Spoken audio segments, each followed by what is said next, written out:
Cara-cara untuk istiqamah. Pertama, apa itu istiqamah? Istiqamah itu dari kata qamah ditambah ista. Qamah itu asalnya tegak, lurus, sempurna.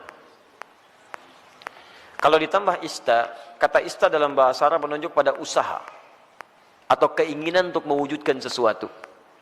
Bisa berarti permintaan atau usaha untuk mewujudkan sesuatu. Misal, kalau wujudnya permintaan, antum pernah dengar kalimat istighfar? Istighfar itu dari kata ghafara, artinya ampunan, al-ghufru. Ditambah ista jadi istaghfara, minta ampunan. Sifatnya disebut dengan istighfar. Maka ista di sini fungsinya untuk memohon, meminta. Ada yang sifatnya usaha. Usaha untuk mewujudkan sesuatu. Misal, ta'ah, ketaatan. Ta'atun, bentuknya bisa ibadah. Haji bagian dari taat. Salat bagian dari taat. Ketika ditambah istata'a, sifatnya disebut istita'ah, maka istita'ah adalah ikhtiar usaha untuk mewujudkan ketaatan kepada Allah. Kalau dikaitkan dengan haji, artinya usaha agar bisa mewujudkan haji yang diharapkan. Ikhtiar agar bisa berhaji, singkatnya demikian. Maka disebut dengan istita'ah. Ketika Allah misalnya sampaikan man istata'a ilaihi sabila, haji itu disebutkan istata'a. Ingat, terjemahan yang paling tepat bukan diterjemahkan dengan mampu, tapi berusaha untuk mampu. Kalau diterjemahkan dengan mampu berarti terbatas pada kalangan tertentu. Tapi kalau berusaha untuk mampu, artinya setiap kita punya peluang untuk mewujudkannya. Tergantung mau usaha atau tidak, itu poinnya. Was, hati-hati dalam menerjemahkan sesuatu ya. Kadang-kadang setiap huruf bahkan harakat itu bisa memberikan makna tersendiri. Ya, antum simpulkan, saya belum istita'ah, kenapa? Belum ada harta. Betapa banyak orang kaya yang belum bisa berhaji. Dan tidak sedikit orang-orang yang dipandang tidak mampu dengan hartanya, justru dia berangkat dalam haji. Itu luar biasa. Jadi ketika antum mau mewujudkan haji atau ibadah dengan baik, tambahkan ista, iringi dengan ikhtiar untuk mewujudkannya. Seorang gadis cilik namanya Naura pernah menulis surat kepada kami. Ya, dan saya menangis membaca itu dalam kamar hotel. Dan saya mendoakan kepada Allah supaya diwujudkan cita-citanya. Ustaz Adi, saya Naura, kelas 4 SD, baru hafal 4 juz. Ustaz Adi, mohon doakan saya agar bisa menjadi penghafal Quran. Saya ingin jadi hafid, ingin memberikan mahkota di kepala orang tua saya. Mohon doakan Ustaz Adi, semoga saya sekeluarga bisa umrah bersama Ustaz, haji ke Baitullah. Masya Allah. Saya diam, saya menangis. Dan saya bermohon kepada Allah agar menerima bagian dari doa dinda itu.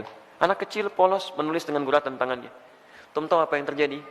Dia cuma menuliskan kalimat, tapi kalimatnya sampai menggetarkan arsy. Saya baru tahu kemudian sehari sebelum ini, sebelum hari ini, hari Rabu kemarin.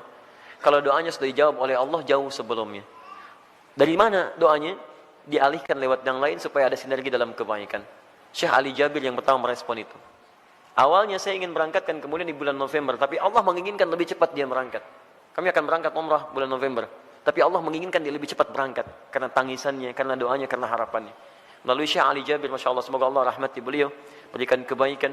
Ya, kemudian diberikan dengan sekeluarganya umrah dari tulisan tangan anaknya yang diberangkatkan, dianya, adiknya, bapaknya, ibunya. Bayangkan bagaimana anak ini berusaha dalam kebaikan. Dan biasanya ibu bapak kalau anak sudah soleh, orang tuanya dapat. Orang tuanya akan dapat. Musa, Masya Allah, saya doakan kebaikan untuk adinda Musa. Hafal Quran 30 juz. Ketika dia hafal Quran, orang tuanya ikut diangkat. Anaknya berangkat haji, bapaknya ikut haji. Anaknya berangkat ke Jeddah, bapaknya ikut ke Jeddah. Semua orang tuanya. Dan yang dicari biasanya orang tuanya. Silahkan cek. Bukan berapa hartanya, bukan macam-macamnya. Ketika ada anak orang baik, antum akan tanyakan siapa orang tuanya. Silahkan cek. Makanya dalam ilmu hadis, ketika ada hadis diriwayatkan oleh seorang anak, maka nama anak akan dihilangkan, tapi dilekatkan pada bapaknya. Abdullah bin Abbas, nama aslinya Abdullah, bapaknya Abbas. Ketika ada hadis riwayat Abdullah bin Abbas, kalimat Abdullahnya dibuang. Disingkat jadi Ibnu Abbas, anaknya Abbas. Ingin menunjukkan karena Abdullah jadi baik karena peran bapaknya. Abdullah bin Umar, anaknya Umar, disebut Ibnu Umar. Silakan. Abdullah bin Amr bin As, dihilangkan Abdullahnya disingkat Ibnu Amr bin As. Kenapa? Ingin menunjukkan bahwa ada peran orang tua di dalamnya. Jadi kalau antum ingin anaknya soleh, orang tuanya soleh duluan. Soleh duluan. Dalam bentuk sikap ya, bukan bentuk nama. Ustaz, nama saya soleh, istri saya solihah. Kenapa anak saya belum begitu? Antum belum diwujudkan dalam bentuk ikhtiar. Itu masalahnya. Jelas ya? Di teman-teman, ayo masukkan nilainya ke situ, hadirkan ke situ, ikhtiar kita. Dan insya Allah ada kebaikan di dalamnya. Yang paling menarik sekarang istiqamah. Istiqamah dari kata qamah. Qamah itu tegak, lurus, sempurna. Kalau semua ibadah diawali dengan kata qamah, itu artinya ibadah itu ditunaikan dengan sempurna.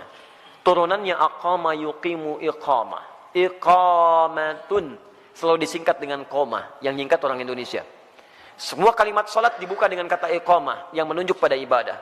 Alladzina yuqimunas shalah wa aqimus shalah, aqimis shalah. Rata-rata dibuka dengan demikian. Lihat baik-baik.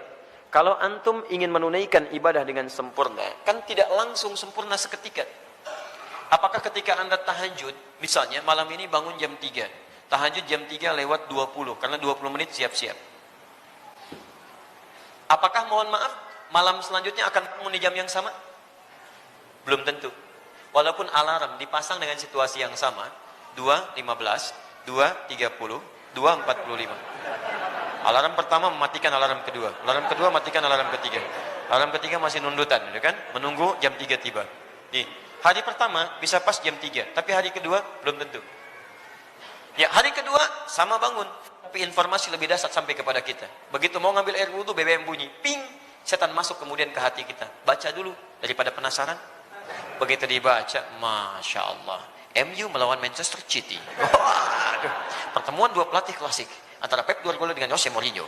Sekarang poinnya cuma beda 2, karena kemarin MU dia seri ya skornya, kemudian Manchester City menang, skornya cukup telak, 7-2 dia menang kemarin itu. Masya Allah. Sekarang akan pertemuan menentukan, kalau MU menang maka juara dia, poinnya 1 bedanya. Kalau Manchester City menang, poinnya beda 5. Wah, luar biasa. Terus orang ini suka bola lagi, itu yang masalah. Saya nggak pernah nonton teman-teman, tapi kalau saya katakan saya nggak nonton, buang-buang waktu. Tapi saya kalau ditanya, insya Allah bisa jawab. Ya, itu. Ya. Saya tahu Ancelotti dipecat, saya tahu. Ya, Ancelotti dipecat di Bayern Munchen. Ya, karena kemarin dia kalah juga. Ya, 3-0 kalah di Liga Champions. Ya, kemudian langsung seketika dipecat. Nanti isunya akan digantikan oleh Jurgen Klopp. Jurgen Klopp sedang melatih Liverpool sekarang. Ya, isunya musim ini dia akan selesai dan pindah lagi ke Bayern Munchen. Dia sebelumnya di Borussia Dortmund. Borussia Dortmund itu lawannya, ya, rivalnya adalah Bayern Munchen. Saya hafal itu. Udah. Sudah sini. Tapi sekali lagi saya nggak nonton. Ini 3.20. Antum berusaha ngatasi gangguan ini, berusaha untuk konsisten sempurna sesuai waktu dan keadaannya. Berusaha tambah ista. Dengan qamah.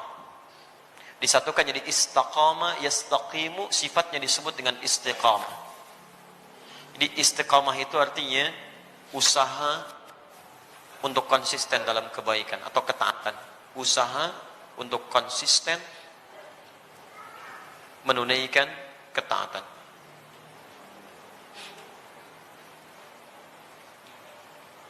Istiqamah tahajud, istiqamah puasa, istiqamah baca Al-Quran, istiqamah berdoa dalam kebaikan.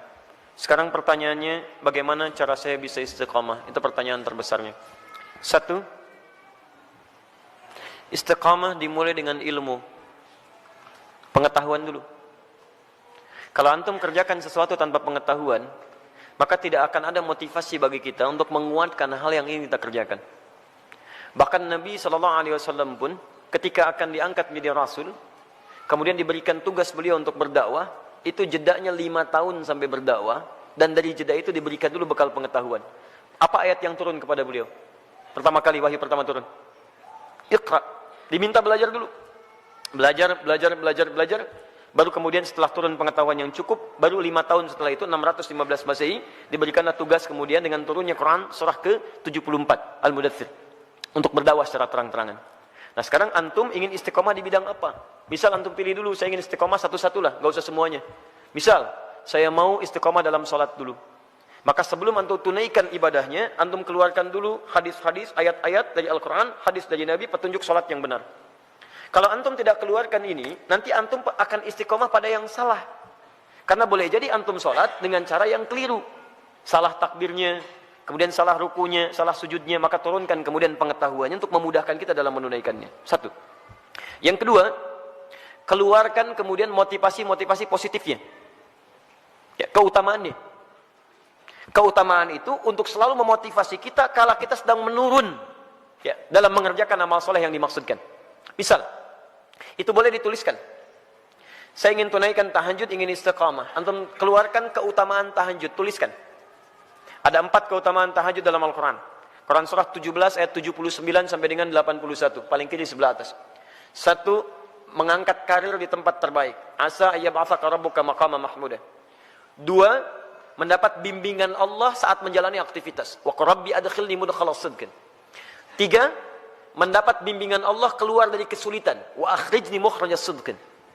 4, mendapat perlindungan dari Allah ketika diganggu oleh orang lain, langsung tanpa perantara. Waj'alni min ladunka sultanan nasira. Demi Allah saya katakan ya, saya mohon kepada antum, kalau masih punya banyak tugas, pekerjaan macam-macam tuh jangan tinggalkan tahajud. Walaupun cuma 2 rakaat, witirnya 1 rakaat. Jangan tinggalkan. Kalau antum konsisten, maka nilai-nilai kebaikan akan Allah berikan. Supaya jadi motivasi, antum tuliskan itu. Tempelkan di samping kanan, di dinding tembok kita mau tidur itu, sampaikan sebelah kanan. Tempelkan. Di begitu antum mau tidur, antum bisa melihat itu. Dalam keadaan lupa pun ketika antum melihat itu, antum bisa termotivasi untuk bangun di malam harinya. Kalau bisa tambahkan kalimat di bawahnya. Ya, tambahkan kalimat di bawahnya. Apa kamu merasa sudah ada jaminan surga? Nabi aja ahli surga, tahajud. Kamu bukan nabi, bukan rasul, bukan ahli surga, nggak mau tahajud. Apakah kamu masih sehat sampai malam ini? Tuliskan. Sampaikan. Dibuat kalimat-kalimat quote-quote yang indah untuk memotivasi kita ibadah. Ayo. Non-muslim aja punya quote untuk kehidupan mereka. Masa urusan akhirat kita nggak punya quote yang baik? Hadirkan. Kita antum tuliskan, jadi motivasi. 2. 3, di 1 pelajari dengan ilmu, 2 keluarkan keutamaannya, 3, hadirkan ancaman-ancaman Allah saat antum menyimpang dari amal soleh yang tengah dikerjakan. Ancamannya. Misal, tadi ingin meningkatkan sholat, dimulai dengan sholat fardu, terus tiba-tiba terfikir untuk mengabaikan sholat. Karena ada proyek, terus tunda-tunda sholat, kan? Karena ada proyek tertentu, sampai Jumatan ditinggalkan, untuk mengumpulkan dunia. Maka antum boleh keluarkan ancaman Allah pada yang seperti itu, supaya tetap memacu kita supaya bisa istiqamah. Misal, turunkan Quran surah Al-Humazah. Ya, wailul likulli humazatin lumazah. Celaka bagi para pengumpat, itu terjemahan mushaf. Tapi kalau kita terjemahkan dengan terjemah yang menggunakan nilai bahasa, ya, ada balaghah, ada nahwu, ada saraf ya. Setiap yang ada taknya menunjuk pada perempuan. Ya, kalau kita hadirkan sekarang, celakalah bagi para sosialita yang tukang gosip. Ya, perempuan-perempuan yang senang bergosip. Alladzi jama'a mala wa 'addada. Ini agak unik. Biasanya kalau tak pasangannya dengan allati, tapi ini menggunakan alladzi. Alladzi menunjuk pada laki-laki bukan perempuan. Istrinya suka gosip, laki-lakinya, suaminya suka mengumpulkan harta. Di suami sibuk dalam bekerja, istrinya sibuk menggunakan harta suami untuk kumpul-kumpul, cuman gosip dan sebagainya. Lihat, alladzi jama'a mala wa 'addada. Yang suaminya sibuk dalam bekerja, cuman ngitung-ngitung hasil aja. Keuntungan sekian, ini sekian, ini sekian. Mama, ini yang kita dapatkan begini-begini. Ya Pak, besok mama pakai untuk pertemuannya Pak, arisan. Gitu kan cuman begitu. Berangkat, ngobrolin orang begini, macam-macam. Jadi habis di situ aja. Suaminya berangkat gelap, pulang gelap, berangkat lagi macam-macam. Gak ada kenikmatan dalam kehidupannya. Lihat, yahsabu anna malahu akhlada. Dia kira harta itu bisa membuat kekal di dalam kebahagiaannya. Perhatikan, sampai sholat ditinggalkan, Jumatan diabaikan. Karena ada orang yang berusaha meninggalkan, menukar akhirat itu untuk dunia yang semata. Ya, Quran surah ke-62 ayat ke-11, paling kiri sebelah atas. Wa idza ra'au tijaratan aw lahwan infaddu ilaiha fatarakuka qa'imah. Kul ma 'indallahi khairum minallahi wa minat tijarah. Ada sementara orang yang ketika engkau berkhutbah Muhammad, tiba-tiba maaf, dia meninggalkan engkau sendirian berkhutbah, dia kejar kemudian kafilah-kafilah dagang itu. Ayat ini turun, ini sebagai pelajaran karena dulu di awal masa Islam, awal Jumatan, Nabi sedang khutbah, tiba-tiba muncul kafilah dagang. Diskon besar, 90%, 90% lewat tuh, samping masjid. Mereka yang masih lama iman meninggalkan Nabi berkhutbah, mengejar barang dagangan itu. Lihat-lihat, selalu rumusnya begini. Kalau tidak disebutkan di Quran siapa orangnya, kapan kejadiannya, artinya kejadian itu akan berlaku umum di masa-masa selanjutnya. Dengan situasi yang berbeda. Masya Allah, antum bisnis nih, keuntungannya 10 miliar teman-teman sekalian. Tapi tanda tangannya dilakukan pas saat sholat Jumat. Pilih mana antum? Ngejar proyek 10 miliar, atau antum Jumatan dulu baru kemudian kejar proyek itu. Pilih mana? Pas tanda tangannya waktu Jumat. Yang kalau dalam ikhtiar manusia, maaf, ikut Jumat dulu lewat proyek ini. Ambil proyeknya, tertinggal Jumatnya. Pilih mana? Ikut Jumat atau ambil proyek. Dan tidak ada pilihan yang ketiga, ikut Jumat dapat 10 miliar. Nggak ada. Nggak usah maksa antum, di sini saya tegas. Waktu kita terbatas. Ini yang tidak mudah.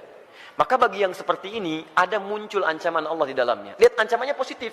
Qul ma indallahi khairum minal lahwi minat tijarah. Katakan Muhammad pada orang-orang yang masih senang dengan yang seperti itu, menukar akhirat dengan dunianya, atau hanya senda gurau aja, canda dia dengan yang seperti itu, cuman canda aja. Allah sudah siapkan ganti yang terbaik untuk dia.